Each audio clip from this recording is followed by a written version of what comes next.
जय हिंद। आज हम लोग जानेंगे कि चाइना की स्ट्रिंग ऑफ पर्ल्स स्ट्रैटेजी क्या है, जिसके द्वारा वह भारत को पूरी तरह क्या कर लिया है, घेर लिया है। यानी वह इंडियन ओशियन में आप देख रहे हैं कि यह चाइना क्या किया है कि भारत को पूरी तरह क्या कर लिया है, घेर लिया। तो आज हम यही जानेंगे कि यह चाइना की स्ट्रिंग ऑफ पर्ल्स स्ट्रैटेजी क्या है, जिसके द्वारा वह क्या किया है कि भारत को क्या किया है, चारों तरफ से नहीं, ये जो समुद्र है इस इधर से क्या कर लिया, इसको घेर लिया। ठीक है, तो जानेंगे क्या चाइना की स्ट्रिंग ऑफ पर्ल्स स्ट्रैटेजी क्या है। देखो, चाइना इंडियन ओशियन से बॉर्डर शेयर तो नहीं करता है, लेकिन चाइना अपना इंडियन ओशियन में डोमिनेंस बनाने के लिए यानी वर्चस्व बनाने के लिए उसने क्या किया है कि इंडियन ओशियन में जितने भी देश यानी इंडियन ओशियन से जितने भी देश अपना बॉर्डर शेयर करते हैं, या तो क्या किया है उन कंट्री से इसने क्या किया है, एग्रीमेंट कर लिया है, या उन कंट्री में अपना इन्वेस्टमेंट कर रहा है, या उन कंट्री से क्या कर रहा है कि उनके यहाँ पे अपना नेवल बेस बना लिया, जिसके द्वारा इसने क्या किया है कि इंडियन ओशियन में स्थित जो भी हमारे देश है, जो कि क्या करते हैं, हमारे इंडियन ओशियन से बॉर्डर शेयर करते हैं,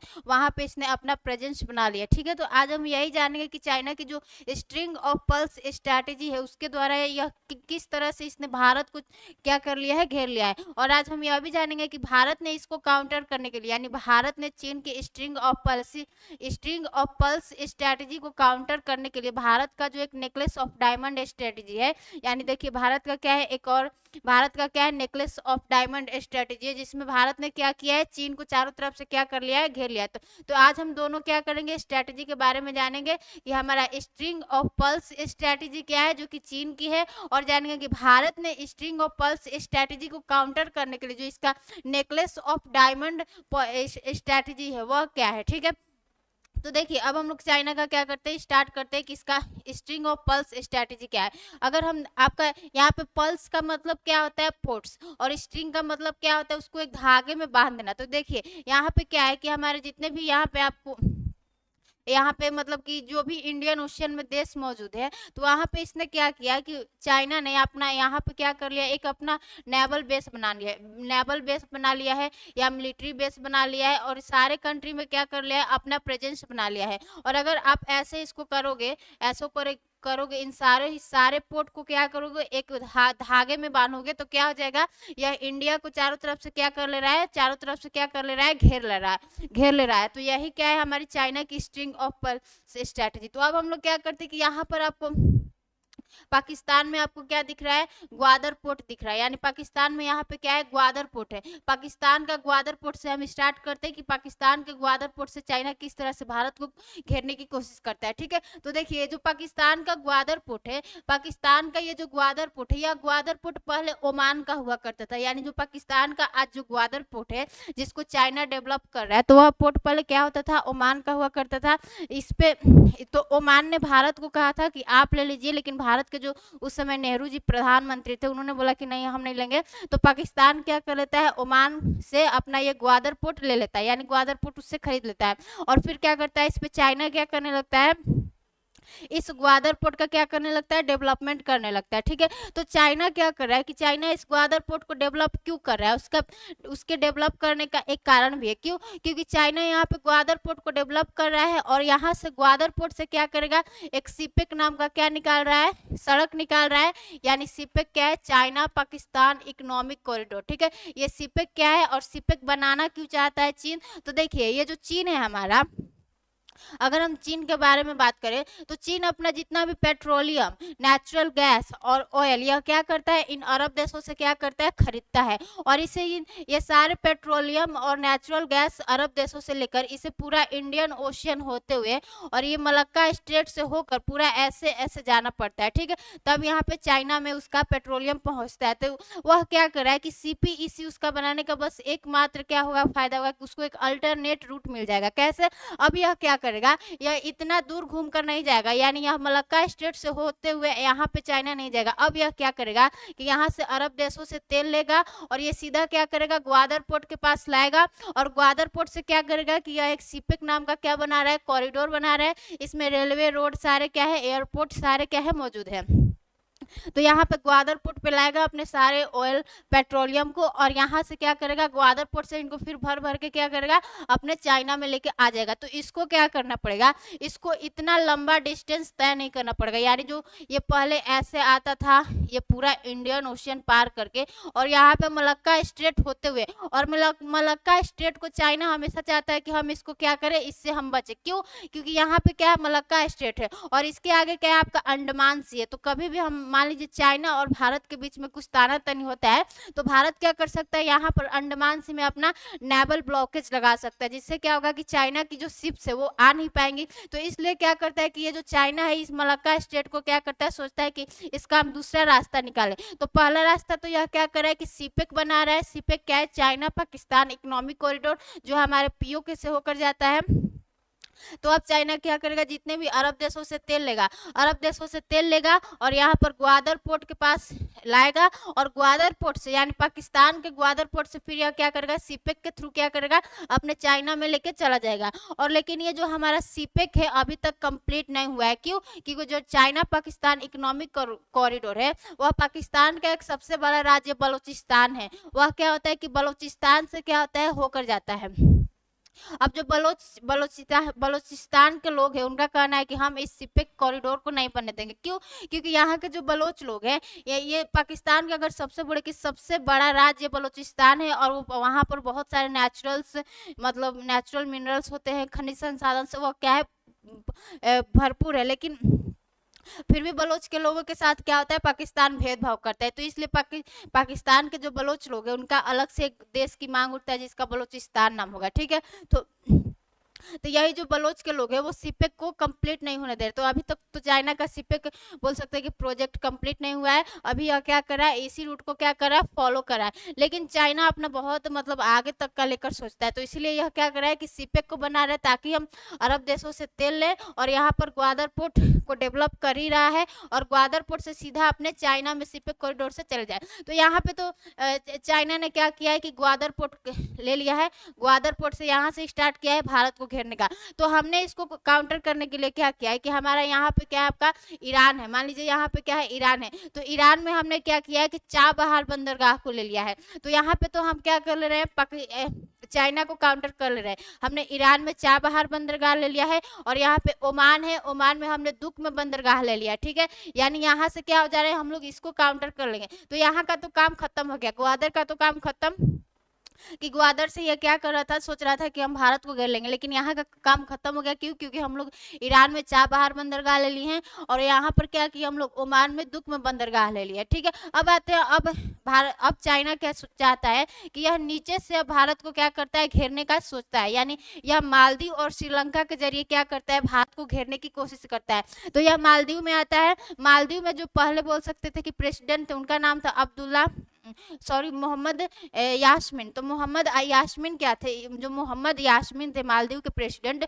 वो क्या थे, प्रो चाइना लीडर थे, यानी वो चाइना के फेवर में रहते थे। तो मोहम्मद यास्मीन क्या करते, वो भ्रष्टाचार करते हैं, लेकिन फिर वो जेल में चले जाते हैं। फिर मालदीव में अगले प्रेसिडेंट बनते हैं इब्राहिम सोली। इब्राहिम सोली के साथ भारत का बहुत अच्छा रिलेशन होता है, और जो इब्राहिम सोली थे वो प्रो इंडिया लीडर थे, यानी वो भारत के हित में बात करते थे। और भारत के हित में बात करने का उनका कारण भी था क्योंकि हमारा जो भारत था उसने बहुत सारे मालदीव को क्या किया है, मदद किया है। उसने अपाची हेलीकॉप्टर दिया है मालदीव को, डॉर्नियर विमान दिया है जो समुद्रों की निगरानी करता है, और जो हमारे वहाँ पे बोल सकते कि मालदीव के जो सेना है उनको ट्रेनिंग हमारे भारत के सेना जाकर देते हैं। ठीक है, तो इसलिए इब्राहिम सोली क्या थे, तो इब्राहिम सोली के पास चाइना आता है, वह कहता है कि हमें यहाँ पे नेवल बेस बनाने दीजिए ना मालदीव में, हम अपनी यहाँ पे नौसेना रखेंगे। तो इब्राहिम सोली कहते हैं कि देखो तुमको कमर्शियल ट्रेड करना है, यानी यहाँ पे अपने शिप्स को लेकर रोकना है और यहाँ से सामान को लादा लादी करना है, तुम करो, लेकिन हम तुमको यहाँ पे अपना नेवी नहीं लगाने देंगे। यानी तुम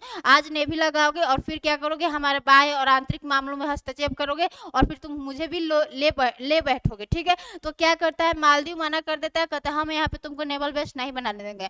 लेकिन ये जो श्रीलंका है, अब श्रीलंका की कहानी हम आपको बताते हैं कि श्रीलंका क्राइसिस कैसे आया था। यानी जो श्रीलंका में जो महेंद्र राजपक्षे की क्या थी, सरकार थी, जो महेंद्र राजपक्षे की सरकार थी वह पूरी तरह क्या थी, चाइना की एकदम मतलब चाइना में वो घुल मिल गई थी। तो ठीक है, तो देखिए अब श्रीलंका का जो हम्बनटोटा बंदरगाह है, श्रीलंका का हम्बनटोटा बंदरगाह श्रीलंका वो चाइना क्या करता है, इसको कर्ज देता है, बनवाता है और फिर क्या करता है, अगर ये कर्ज पूरा नहीं कर पाता है तो इसका जो हम्बनटोटा बंदरगाह है यह क्या कर लिया है चाइना, 99 साल के लिए लीज पर ले लिया है। ठीक है, अब देखते हैं कि ये जो श्रीलंका है, ये जो श्रीलंका है ये कैसे बोल सकते हैं कि कर्ज में डूब गया। देखो ये जो श्रीलंका की आप बात करते हो, तो जो श्रीलंका की इकोनॉमी है, यानी जो श्रीलंका का क्या है, इकोनॉमी है, यानी श्रीलंका की जो अर्थव्यवस्था है वो दो चीजों पे चलती है। पहला चीज क्या है, टूरिज्म, यानी पर्यटन पे। ठीक है, टूरिज्म पे चलता है, पहला इसकी इकोनॉमी क्या चलता है, टूरिज्म पर चलता है। और दूसरा इसकी इकोनॉमी का सोर्स क्या है, टी है, यानी चाय है। ठीक है, श्रीलंका में चाय ज्यादा होता है। तो टूरिज्म क्या हुआ, यानी जो पर्यटन है वो कोरोना में तो क्या हो गए, खत्म हो गए। यानी जब कोरोना का टाइम आता है तो क्या होता है कि टूरिज्म वहां जा नहीं पाते हैं। और टी का क्या हुआ, चाय का क्या हुआ कि चाइना इनके पास आता है, कहते हैं देखो बेटा तुम क्या करो कि यहाँ पे ना इस चाय का तुम उत्पादन करते हो, तो यहाँ पे ना केमिकल फर्टिलाइजर की जगह तुम क्या करो, ऑर्गेनिक फर्टिलाइजर का क्या करो, यूज करो। क्यों, क्योंकि तुम्हारी भूमि इतनी छोटी है और तुम क्या करोगे, केमिकल फर्टिलाइजर का यूज करोगे तो तुम्हारी भूमि क्या हो जाएगी, एक दिन समय आएगा कि पूरी तरह तुम्हारी भूमि क्या होगी, बंजर हो जाएगी, यानी बैरन हो जाएगी। फिर तुम क्या करोगे, तो श्रीलंका ने बोला अच्छा पापा सही बता रहे, हमें क्या करना चाहिए, ऑर्गेनिक फर्टिलाइजर का यूज करना चाहिए। ऑर्गेनिक फर्टिलाइजर का क्या करना चाहिए, मान लो ऑर्गेनिक फर्टिलाइजर का क्या करना चाहिए, यूज करना चाहिए। अब श्रीलंका बोला कि हमारे पास तो ये ऑर्गेनिक फर्टिलाइजर बनाने का कोई आइडिया नहीं है। तो बोला चाइना, अरे तुम टेंशन मत लो, हम तुम्हें आइडिया दिए हैं, हम तुम्हें ऑर्गेनिक फर्टिलाइजर भी क्या करेंगे, तुमको देंगे। हमारे यहाँ क्या है, बहुत सारी फैक्ट्री जो बनाती है। तो अब यह क्या करता है कि चाय के उत्पादन के लिए ऑर्गेनिक फर्टिलाइजर का क्या करने लगता है, यूज करने लगता है। अब जिससे क्या होता है कि उत्पादन क्या हो जाता है, कम होता है। उत्पादन क्या हो जाता है, कम हो जाता है। जब हम ऑर्गेनिक फर्टिलाइजर का यूज करते हैं तो क्या होता है कि उत्पादन कम हो जाता है। अब इसकी जो इकोनॉमी का दो सोर्स था, पहला क्या था, टूरिज्म था, दूसरा क्या था, चाय था, यानी टी था। तो कोरोना में तो ये आपका गया, यानी कोरोना में आपका ये गया। और ये जो चाय का उत्पादन था जो अच्छा खासा चल रहा था, तो चाइना ने इसको भी लेके बैठ गया कि तुम क्या करो, केमिकल फर्टिलाइजर की जगह क्या करो, ऑर्गेनिक फर्टिलाइजर का क्या करो, यूज करो। जिससे क्या हो गया कि उत्पादन कम हो गया। अब श्रीलंका की जनता क्या आ जाती है, सड़कों पर आ जाती है और महिंद्रा राजपक्षे के विरोध में आ जाती है। फिर महिंद्रा राजपक्षे को क्या करना पड़ता है, भागना पड़ता है। और फिर अब श्रीलंका अभी भी नहीं, अब चाइना अभी भी नहीं मानता है, तो कहता है कि अब देखो तुम्हें हम दूसरा आइडिया दे रहे हैं, तुम क्या करो, श्रीलंका तुम एक काम क्यों नहीं करते हो। चाइना कहता है श्रीलंका से कि श्रीलंका तुम एक काम क्यों नहीं करते, तुम्हारा जो ये हम्बनटोटा बंदरगाह है, तुम यहाँ पे इसको तुम डेवलप क्यों नहीं करते, तुम यहाँ पे क्या करो, इसका यहाँ पे बंदरगाह बनाओ। तुम्हारे पास क्या होगी, बहुत सी जहाजें आएंगी और यहाँ पे डॉक करेंगी और तुम्हें क्या मिलेगा, किराया मिलेगा। तुम इससे धनी मतलब बहुत क्या हो जाओगे, अच्छे हो जाओगे। श्रीलंका बोला अच्छा ऐसा भी होता है, बोला हाँ। तो कैसे अब हम यहाँ पे बंदरगाह बनाएंगे, बोला टेंशन मत लो, सारा चीज हम देंगे, इंजीनियर भी देंगे, सारे मटेरियल भी देंगे, सारे लेबर भी, सारा चाइना से आएगा। अब सब चीज चाइना से आया तो जो काम यहाँ पे लोग कर रहे थे तो वो सारा जो अपना सैलरी है वो भी तो चाइना में भेजते हैं। श्रीलंका एकदम पूरी तरह क्या हो गया, डूब गया। अब यहाँ पे इसका हम्बनटोटा बंदरगाह बनने का तो बन गया, लेकिन उस समय क्या हो रहा था कि जब यह शुरुआत में बना था तो इसका हम्बनटोटा बंदरगाह उतना चल नहीं रहा था। अब चाइना क्या करता है, फिर कहता है मेरा मैंने जो लोन दिया था तुम मेरा दो दो। अब यह क्या होता है, श्रीलंका पूरी तरह से क्या होता है, कर्ज में डूब जाता है। अब चाइना तो यही चाहता ही था कि यह क्या हो जाए, कर्ज में डूब जाए और हम इसका क्या करें, जो हम्बनटोटा बंदरगाह है उसको क्या कर ले, हम ले ले। तो आज ये स्थिति आ गया है कि ये जो श्रीलंका का हम्बनटोटा बंदरगाह है, चाइना ने क्या किया है, 99 साल के लिए क्या कर लिया है, लीज पे ले लिया। ठीक है, चाइना ने क्या किया है, 99 साल के लिए क्या किया है, इसको लीज पे ले लिया है। तो आपको ग्वादर समझ में आ गया कि ग्वादर का क्या स्टेटस है, यानी वहां पे कैसे। और मालदीव में इसको अपना नेवी यहाँ पे नेवल बेस बोल सकते हैं कि बनाने के लिए इसको मालदीव ने मना कर दिया है। इसलिए जो अभी सरकार है वहां की, जो मोहम्मद मोइजी की सरकार है, वो क्या है, प्रो चाइना लीडर है। चाइना वही चाहता है कि हम इनको अपने फेवर में करके और यहाँ पे क्या कर ले, एक नेवल बेस बना ले। ठीक है, लेकिन अभी बनाया नहीं है। अब फिर चाइना क्या करता है, यहाँ पे एक जिबूती में भी इसका क्या है, नेवल बेस है। जिबूती एक ऐसा देश है जिसकी बोल सकते हैं कि जो इकोनॉमी है यह क्या चलती है कि विदेशी देशों के किराए से चलता है। यानी यहाँ पे ऑस्ट्रेलिया, जापान, रसिया और अमेरिका और चाइना का क्या है, नेवल बेस है। यानी क्या, जो जिबूती है एक छोटा सा क्या है, देखिए देश है, तो जिबूती में क्या है, यह चाइना का क्या है, नेवल बेस है। तो चाइना ने जिबूती में नेवल बेस बना रखा है। तो अब भारत क्या किया है कि भारत ने क्या किया है कि यहाँ पे चाइना में तो चाइना का तो जिबूती में नेवल बेस है ही। तो भारत ने क्या किया है कि जो जिबूती में यहाँ पे ऑलरेडी अमेरिका और रसिया और जापान का नेवल बेस है, तो भारत ने क्या किया है कि भारत ने यहाँ पे क्या किया, अमेरिका से क्या कर लिया, समझौता कर लिया। अमेरिका से हम लोग कम कासा समझौता किए हैं और लेमो समझौता, जिससे क्या होगा कि हमारा जो नेवल बेस है अमेरिका यूज कर सकता है और हम अमेरिका के नेवल बेस को मतलब इन द केस वॉर की सिचुएशन में क्या कर सकते हैं, यूज कर सकते हैं। ठीक है, तो यहाँ पे जिबूती में भी तो हम लोग क्या कर लिए, चाइना को काउंटर कर लिए। यानी यहाँ पे ग्वादर में इसने क्या किया है, भारत की घेरने की कोशिश किया। तो हमने ईरान में चाबहार बंदरगाह ले लिया, यहाँ से इसको देख लेते हैं। और ओमान में हमने क्या किया, दुख में बंदरगाह लिया, तो यहाँ से हम लोग देख लेते हैं। तो ग्वादर का भी तो हमने कर लिया। और यहाँ पे जिबूती में उसने क्या किया है, नेवल बेस अपना बनाया। तो हमने क्या किया है, यहाँ पे अमेरिका का भी क्या है, नेवल बेस है। तो हमने अमेरिका के साथ में क्या कर लिया, समझौता कर लिया।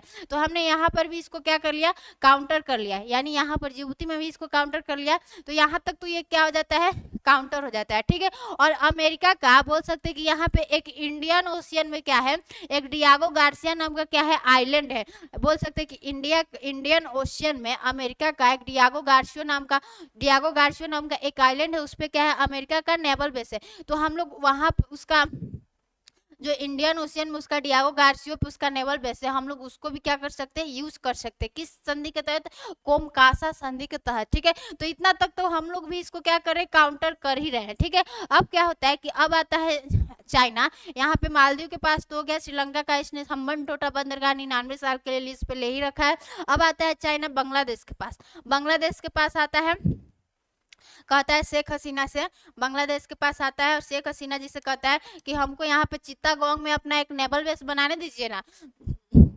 तो जो शेख हसीना है, शेख हसीना पहले ही बोल देती है, मोदी जी ने उनको बोल दिया था कि देखो चाइना तुम्हें पूरी तरह कोशिश करेगा अपने प्रभाव में लाने के लिए, और तुमको अपने प्रभाव में लाकर तुम्हारा वो सहायता लेके क्या करेगा, हमें परेशान करेगा। तो तुम जो भी बोल सकते हैं कि तुम्हें जो भी निर्णय लेना होगा वो क्या करना होगा, सोच समझ के लेना होगा। यानी शेख हसीना जी को मोदी जी बता देते हैं। तो शेख हसीना जी भी बोलती हैं कि देखो आपको ट्रेड के लिए करना है यूज तो कर सकते हो, लेकिन आप यहाँ पे नेवल बेस नहीं बना सकते। यानी आप यहाँ पे क्या कर सकते हो, सेना को नहीं रख सकते हो। ठीक है, तो भारत बांग्लादेश में भी क्या है, इसने चित्तागोंग बंदरगाह को ले रखा है।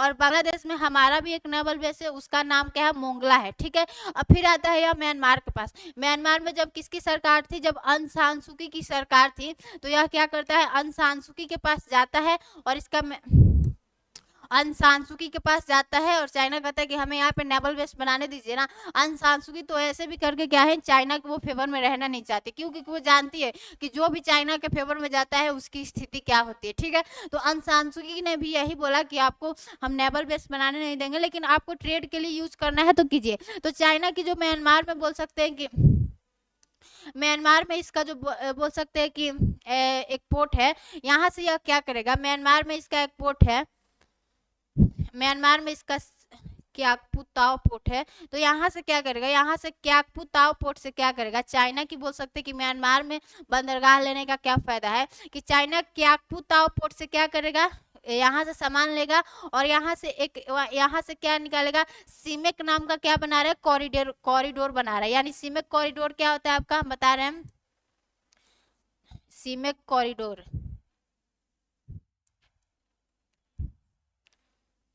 सीमेक कॉरिडोर यानी चाइना म्यांमार इकोनॉमिक कॉरिडोर। तो अब चाइना क्या करेगा, यहाँ से क्याकपू ताओ पोर्ट से क्या करेगा, यहाँ पे अपना एक पोर्ट बनाएगा और यहाँ से एक सड़क निकालेगा और ये जो सड़क है वो चाइना के कुनमिंग प्रांत तक जाएगा। तो यानी मतलब चाइना यहाँ पे कोई भी अपना सामान लाएगा और सीधे यहाँ से एक सड़क निकाल के क्या करेगा, अपने चाइना के कुनमिंग प्रांत में क्या कर देगा, पहुंचा देगा। तो इसका म्यांमार में नेवल बेस बनाने का क्या बोल सकते हैं कि ये फायदा है। ठीक है, तो आपको पता चल गया कि हमने आपको बता दिया कि किस तरह से ये इंडियन ओशियन में जो भी देश क्या करे, और इसका बोल सकते हैं कि तंजानिया में भी क्या है, नेवल बेस है, केन्या में भी नेवल बेस है, और ओमान में भी इसका नेवल बेस है, और भारत का भी ओमान में नेवल बेस है। तो देखिए यह किस तरह से इंडियन ओशियन से जो भी देश क्या करें, बॉर्डर शेयर करें, उनसे क्या कर लिया है, या तो एग्रीमेंट कर लिया है, या उन कंट्री में इन्वेस्टमेंट कर रहा है, या उनसे क्या कर लिया, अपने पोर्ट को ले लिया है। तो इस तरह आपको दिख रहा होगा कि ये जो बोल सकते हैं कि यह किस तरह से, यहाँ पे ग्वादर पोर्ट है, ग्वादर पोर्ट से एक लाइन को ड्रॉ करो,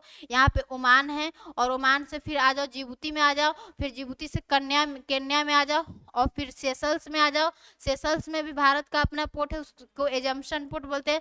और फिर यहाँ पे क्या है, मालदीव आ गया, फिर श्रीलंका आ गया, और फिर बांग्लादेश आ गया, फिर म्यांमार आ गया। तो इन सबको एक तरह से आप मिला दोगे तो ये क्या हो रहा है कि ये एक तरह से क्या लग रहा है कि इसने भारत को क्या कर लिया है, चारों तरफ से क्या कर लिया है, घेर लिया है। ठीक है, इसने क्या किया है, भारत को चारों तरफ से घेर लिया है। तो इसके स्ट्रैटेजी को क्या बोलते हैं, स्ट्रिंग ऑफ पल्स स्ट्रैटेजी।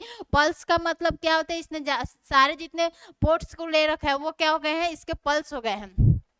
और स्ट्रिंग का मतलब क्या होता है, इसे एक धागे में क्या कर देना, बांध देना। ठीक है, तो ये आपको दिख रहा होगा कि सारे पोर्ट्स को अगर धागे में हम लोग मिला रहे हैं तो यह क्या कर ले रहा है, इंडिया को चारों तरफ से घेर ले रहा है। तो हमने तो स्ट्रिंग ऑफ पल्स स्ट्रैटेजी क्या है उसके बारे में जाना कि चाइना ने क्या किया है, इंडियन ओशन में जो भी कंट्री अपना बॉर्डर शेयर कर रहे हैं उनके यहाँ या तो इन्वेस्टमेंट कर रहा है, जैसे ग्वादर पोर्ट है, यह क्या कर रहा है, ग्वादर पोर्ट को डेवलप कर रहा है, और ग्वादर पोर्ट से फिर यहाँ तक एक सीपेक नाम का क्या निकलेगा, कॉरिडोर निकलेगा, जो कि इसको एक अल्टरनेट रूट में क्या होगी, सुविधा होगी। ठीक है, और फिर यह ओमान में अपना नेवल बेस बना रखा है, जिबूती में बना रखा है, केन्या में, तंजानिया में, सेशल्स में, और श्रीलंका में, बांग्लादेश में, म्यांमार में। तो यह क्या कर लिया है, अपने स्ट्रिंग ऑफ पल्स स्ट्रैटेजी के थ्रू इसने क्या कर लिया है, पूरे भारत को यहाँ से इसने घेर लिया है। अब हम लोग देखते हैं कि भारत ने भी कुछ तो किया होगा, भारत तो ऐसे हाथ पे हाथ रख के बैठेगा नहीं, कुछ तो कुछ करेगा ना। तो जो हमारा भारत है, भारत ने क्या किया है, इसको काउंटर करने के लिए नेकलेस ऑफ डायमंड स्ट्रैटेजी को अपनाया है। अब नेकलेस ऑफ डायमंड स्ट्रैटेजी क्या है उसको देखते हैं। देखिए, तो जो आपका नेकलेस ऑफ डायमंड स्ट्रैटेजी है, इसमें भारत ने क्या किया है, चीन को क्या किया है, चारों तरफ से क्या कर लिया, घेर लिया है। तो भारत ने नेकलेस ऑफ डायमंड स्ट्रैटेजी में क्या किया है कि इसने बोल सकते हैं कि भारत ने नेकलेस ऑफ डायमंड स्ट्रैटेजी में क्या किया है, ईरान में तो हमारा चाबहार बंदरगाह है, फिर इसने ओमान में दुक्म बंदरगाह ले लिया है, फिर सेशल्स में हमारा एजम्पशन बंदरगाह है, फिर हमने वो क्या बोल सकते हैं कि हमारा सिंगापुर में क्या है, चांगी नेवल बेस है। यहाँ पे आपका सिंगापुर है, यहाँ पे आपको चांगी नेवल बेस दिख रहा होगा। फिर हमने इंडोनेशिया में सबांग नेवल बेस ले रखा है, फिर हमने जापान में नेवल बेस बना रखा है, फिर मंगोलिया में भी है। तो इस तरह से आप क्या देख रहे हैं कि हमने चाइना को क्या कर लिया है, चारों तरफ से क्या कर लिया, घेर लिया है। तो चाइना हमें क्या कर रहा है, चारों तरफ से घेर ले रहा है, तो हम भी क्या करें कि चुप नहीं बैठेंगे, हमने भी अपना नेकलेस ऑफ डायमंड स्ट्रैटेजी से क्या कर लिया है, चीन को क्या कर लिया है, चारों तरफ से घेर लिया है। तो उम्मीद करते हैं कि मतलब आपको ये स्ट्रिंग ऑफ पल्स स्ट्रैटेजी क्या है इसके बारे में समझ में आया होगा कि स्ट्रिंग ऑफ पल्स स्ट्रैटेजी क्या है, जिसमें चाइना ने क्या किया है, इंडियन ओशन में जो भी देश बॉर्डर शेयर करते हैं वहां पे क्या किया है, या तो इन्वेस्टमेंट किया है, या एग्रीमेंट कर लिया है, या उनके नेवल पोर्ट को क्या कर लिया, ले लिया है। तो इस तरह यह क्या कर लिया है कि भारत को चारों तरफ से क्या कर लिया है, घेर लिया है। तो इसको क्या बोलते हैं, इसी को बोलते हैं स्ट्रिंग ऑफ पल्स स्ट्रैटेजी। ठीक है, स्ट्रिंग ऑफ पल्स स्ट्रैटेजी। और हमने आपको यह भी बताया कि भारत ने इस स्ट्रिंग ऑफ पल्स स्ट्रैटेजी को काउंटर करने के लिए एक नेकलेस ऑफ डायमंड स्ट्रैटेजी को बनाया है, यानी भारत ने इसको काउंटर करने के लिए एक नेकलेस ऑफ डायमंड स्ट्रैटेजी को बनाया है। तो वह क्या है उसने भी आपको देख लिया। अब हम लोग जानते हैं कि जो हमारा ये चाइना जो है या स्ट्रिंग ऑफ पल्स स्ट्रैटेजी जो बनाया है, तो इसका भारत पर इम्पैक्ट क्या पड़ेगा। ठीक है, तो देखिए इसका भारत पर प्रभाव क्या पड़ेगा कि यह क्या किया कि इंडियन ओशन में भारत को चारों तरफ से घेर लिया है। तो अगर क्या होता है कि अगर यहाँ पे इतनी तानातानी नहीं होती तो हमें भी क्या करना पड़ता, अपने डिफेंस पे कम पैसा खर्च करना पड़ता। और अगर हम डिफेंस पे कम पैसा खर्च करते हैं तो वही हमारा पैसा एजुकेशन पे खर्च होगा, हेल्थ पे खर्च होगा, तो क्या होगा, कंट्री डेवलप करेगा। लेकिन हम क्या करते हैं कि जो हमारा बोल सकते हैं कि बहुत सारा जो हमें डिफेंस पे बजट क्या करना पड़ता है, अधिक लगाना पड़ता है। क्यों, क्योंकि यह चाइना क्या करता है, हमेशा इसका एक ना कोई इशू रहता ही है। तो यह क्या किया है, इंडिया को चारों तरफ से क्या कर लिया, घेर लिया है। तो इसको काउंटर करने के लिए हमें भी क्या करना पड़ता है, एक नेकलेस ऑफ डायमंड स्ट्रैटेजी को अपनाना पड़ता है। अगर ये सारी चीजें ये नहीं करता तो हमें भी क्या करना पड़ता, उतने पैसे को खर्च नहीं करना पड़ता। अब कोई भी कंट्री में आप क्या कर रहे हो, वहाँ पे इन्वेस्टमेंट करोगे, वो उसके पोर्ट्स को लेकर, तो पैसा तो लगेगा ही लगेगा। अगर ये सब नहीं होता तो हमारा पैसा खर्च नहीं होता, और वही पैसा हम लोग एजुकेशन पे खर्च करते, हेल्थ पे खर्च करते, देश की इंफ्रास्ट्रक्चर में खर्च करते, तो वो पैसा वहाँ ना खर्च करके हमें कहाँ करना पड़ता है, डिफेंस पे खर्च करना पड़ता है। तो इसका इम्पैक्ट ये भी बोल सकते हैं कि है। तो ठीक है, आज के लिए मतलब बस ये हम उम्मीद करते हैं कि आपको यह स्ट्रिंग ऑफ पर्ल्स स्ट्रैटेजी क्या है, जिसके द्वारा वह भारत को क्या कर लिया, इंडिया ने चारों तरफ से घेर लिया है, और भारत ने इसको काउंटर करने के लिए नेकलेस ऑफ डायमंड स्ट्रैटेजी को अपनाया है, वह भी आपको समझ में आ गया है। तो मतलब समझ में आ गया होगा, हम उम्मीद करते। तब तक के लिए आज के लिए इतना ही रखते, तब तक के लिए जय हिंद, नमस्कार।